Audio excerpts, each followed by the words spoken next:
আল্লাহ আমাদের মনের খবর আগে থেকে জানে, আমাদের আচরণ এই জন্যই জানিয়েছেন নবীজির মাধ্যমে যে মায়ের কথা মতো অন্তত বউকে তালাক দিতে পারবা না, হ্যাঁ বাবার কথা মতো পারবা। যদি বাবা দেখে যে বৌমার চরিত্র উলট পালট, ইসলামের নিয়ম কানুন মেনে চলে না, ক্ষতি হয়ে যাচ্ছে ইসলামের, তখন যদি সন্তানকে বলে যে বাদ দেওয়া লাগবে, বাবার কথা মতো আল্লাহর বিধানের দিকে তাকিয়ে হলেও বাদ দেওয়া যায় যাচ্ছে। তাহলে এখান থেকে মাসলা বের হলো দুইটা, মায়ের কথা মতো যত খারাপই হোক বউ তালাক দেওয়া, বাবার কথা মতো জায়েজ আছে।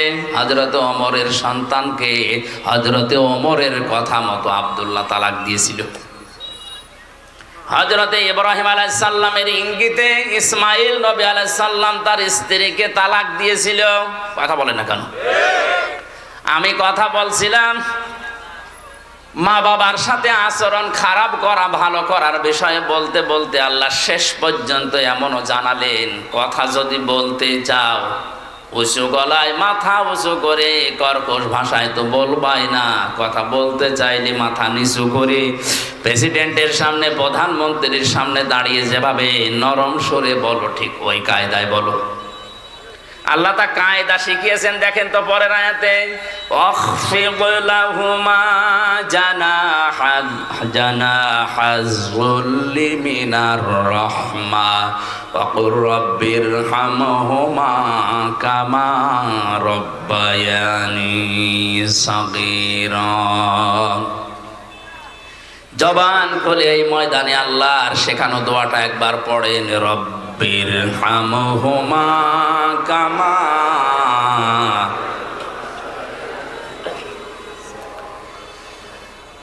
অখফেদ আলেমদেরকে বলছে এবার, আল্লাহ বলেন খফজন শব্দের শাব্দিক অর্থ কিন্তু ডাউন করা, শুধু ডাউন না, খফজন মানে ডাউন করার পরে ফল করে দেওয়া।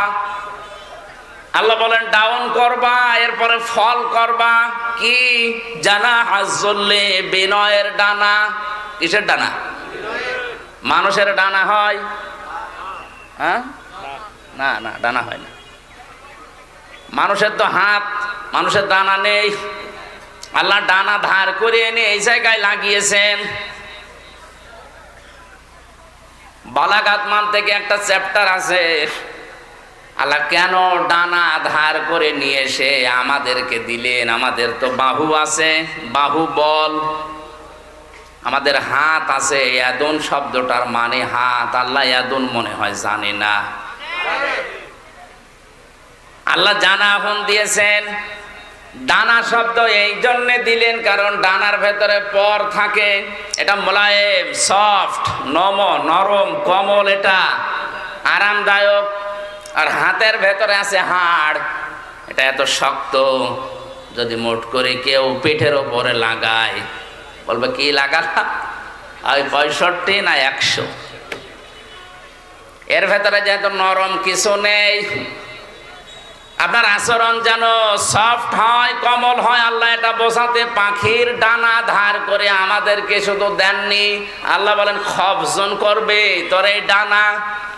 একেবারে ডাউন করার পরে শুধু ছাট করে রাখবে না, হেলিকপ্টারের ডানার মতো, এরোপ্লেনের ডানার মতো এরকম সোজা করে রাখলে হবে না। জানাহায-যুল্লি মিনার রাহমা, আল্লাহ হেলিকপ্টার এরোপ্লেনের কাছ থেকে ডানা নেননি, নিয়েছেন পাখির কাছ থেকে।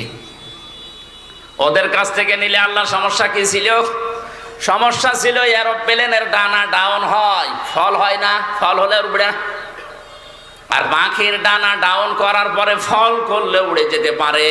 আর এর ডানার ভেতরে এমন নরম নরম পর আছে, পাখা আছে, এত সফট, এটা কোমল, এটা এত আরামদায়ক।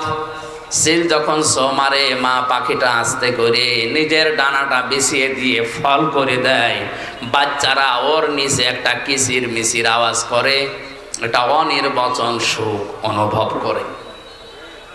আল্লাহ দুনিয়ার মানুষকে উদাহরণটা দিয়ে বোঝাতে চেয়েছেন, পৃথিবীর মানুষেরা, তোমার মা বাবা শেষ বয়সে এসে যখন তোমার আন্ডারে আসবে, তোমার এই ডানার নিচে থাকার পরে যেন মনে করে যে আমার হামজা থাকতে আমার আর অসুবিধা নেই। কথা বলেন না কেন? এরকম মনে করতে পারছে? বলেন বলেন। না? এরকম মনে করতে পারছে না, সেই পরিবেশ নেই আজ। কাদের কারণে? আমি যতগুলো কারণ পেয়েছি তার অন্যতম কারণ হচ্ছে অধিকাংশ বাড়িতে তার বউ না। এই এলাকায় এখন এসব নেই। আরে বউকে বারবার কান পড়া দেয় এর বর মা আর ওর বড় বোন আর ওর আশপাশের ভাবি যারা আছে তারা বলে, আর কতদিন থাকবা? আলাদা হও, আরামে খেতে পারবা। এরকম কার কার বউকে দেয় একটু হাত তোলেন তো। ও, এই হাদিস মনে হয় এই এলাকায় বলা ঠিক হইল না, এটা আমাদের কুষ্টিয়ায় আছে।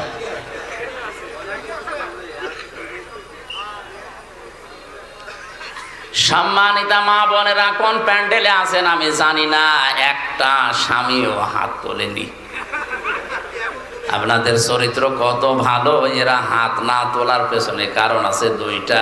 এক নম্বরে যদি কেউ হাত তোলে ক্যামেরা হচ্ছে, ও বাড়ি গিয়ে ইউটিউবে দেবে আমার লোক হাত তুলেছে, আপনার হাতই বন্ধ করে দেবে।